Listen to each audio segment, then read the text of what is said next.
अस्सलाम वालेकुम, welcome to my channel Urdu real horror stories. तमाम नोटिफिकेशन और नई स्टोरीज सुनने के लिए हमारे चैनल को सब्सक्राइब करें, लाइक करें, शेयर करें और बेल नोटिफिकेशन ऑन कर दें। दोस्तों, मैं आज आपको सुनाने जा रहा हूँ किसी की जिंदगी पर गुजरा एक नाकाबिले फरामोश सच्चा वाकया। इंसान की जिंदगी में कुछ वाकयात ऐसे होते हैं जो इंसान की जिंदगी पर गहरे असरात और गहरे नफूस छोड़ जाते हैं। कुछ वाकयात तो ऐसे होते हैं जिनको सुनकर लोग मुश्किल से ही यकीन करते हैं, मगर ऐसे सच्चे वाकयात जरूर होते हैं। एक ऐसा ही वाकया सुने जो कि हमारे दोस्तों के साथ पेश आया।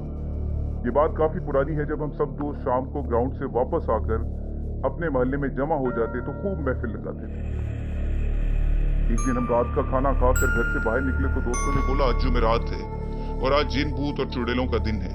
मैं जिन भूतों पर यकीन तो रखता था पर कभी इनसे आमना सामना नहीं हुआ, तो मैं इसकी बात सुनकर हंस दिया।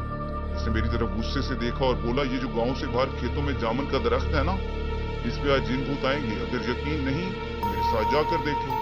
हम सब ने हामी भर ली और इसके साथ चलने को तैयार हो गए। मैं इस दोस्त का नाम बताता चलूं, यहाँ इसका नाम नदीम था और वो अक्सर रात को अकेला खेतों में घूमता रहता था। इसलिए इस पे कुछ दोस्तों ने यकीन भी कर लिया था, पर हमने यकीन नहीं किया। हम 5 दोस्त थे जिनके नाम थे आबिद, नासिर, साजिद, मुदस्सर और वो लड़का नदीम। जैसे ही ईशा की अजान हुई हम निकल पड़े। इसके साथ खेतों में जिन भूत देखने रात काफी गहरी हो चली थी और डर भी लग रहा था। अभी हमें चलते हुए 10-15 मिनट ही गुजरे थे कि एक खेत से बकरी के छोटे बच्चे के बोलने की आवाज आई।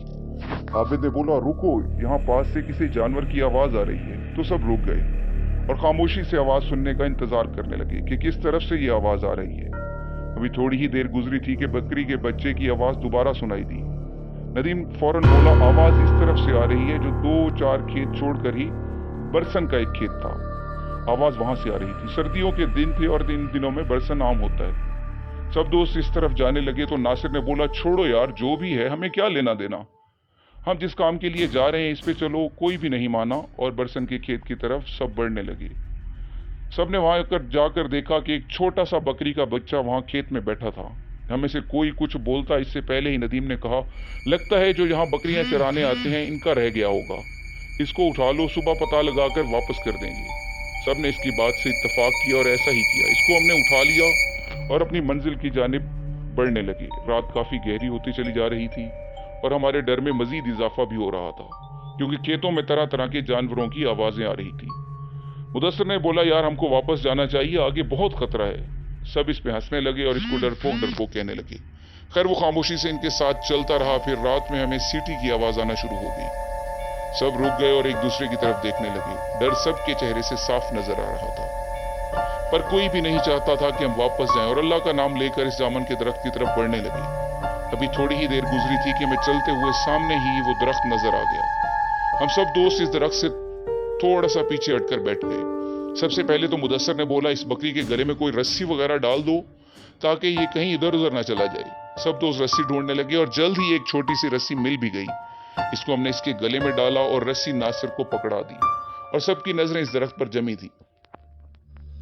10-15 मिनट गुजरे थे कि इस जामुन के दरख्त के ऊपर से बारीक सी लाल रंग की लाइट नजर आई। वो लाइट इतनी बारीक और इतनी तेज थी, यहाँ बताना आपको मुश्किल है। वो लाइट कभी दरख्त पे जाती, कभी दरख्त से नीचे आती। हमारा खौफ के बारे बुरा हाल हो रहा था और साथ ही पुरस्कार आवाजें भी आना शुरू हो गई थी। हम सब ने ऊंची आवाज में विर्द पढ़ना शुरू कर दिए। कुछ दोस्त तो वहां से भागने के लिए भी तैयार थे, लेकिन हमने उनको रोक लिया।